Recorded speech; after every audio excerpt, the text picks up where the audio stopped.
ఇక అంబేద్కర్ కోనసీమ జిల్లా కొత్తపేటలో బీసీ ఆత్మీయ సమావేశాన్ని నిర్వహించారు. ఈ కార్యక్రమంలో బీసీవై పార్టీ జాతీయ అధ్యక్షుడు రామచంద్ర యాదవ్ పాల్గొన్నారు. రాష్ట్రంలో 2 పార్టీలు మాత్రమే రాజ్యం ఏలుతున్నాయని రామచంద్ర యాదవ్ తీవ్రంగా విమర్శించారు.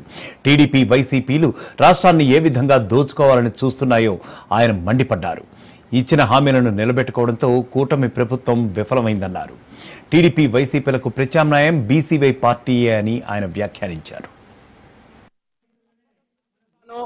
ఈ రాష్ట్రాన్ని అన్ని రంగాల్లో అభివృద్ధి చేస్తాను, రాష్ట్రంలో శాంతియుత పరిపాలనను అందించి అన్ని వర్గాలకు మంచి చేస్తాను, సూపర్ 6 పథకాలు అందిస్తాను, రాష్ట్రంలో అవినీతి రహిత పరిపాలన అందిస్తానని చెప్పి అనేక రకాలుగా హామీలు ఇచ్చి అధికారంలోకి వచ్చిన చంద్రబాబు నాయుడు గారి ప్రభుత్వము అధికారంలోకి వచ్చిన గత 13 నెలల పాటు వీరు ఇచ్చిన ఏ ఒక్క హామీని నెరవేర్చకపోగా తప్పుడు ప్రచారాలతో కల్లిబల్లి మాటలతో కాలయాపన చేస్తూ అవకాశం దొరికిన చోటల్లా అవినీతి చేసే కార్యక్రమం చేస్తున్నారు తప్ప వీరిచ్చిన ఏ ఒక్క హామీలో ముందుకెళ్లే ప్రయత్నం కానీ అదే విధంగా సూపర్ 6 పథకాల అమలు విషయంలో కానీ ఏ మాత్రం చిత్తశుద్ధి లేకుండా రాష్ట్రంలో ఏ విధంగా భూములను దోపిడీ చేయాలి, వీళ్లకు కావాల్సిన కంపెనీలకు ఏ విధంగా కట్టబెట్టాలి, అదే విధంగా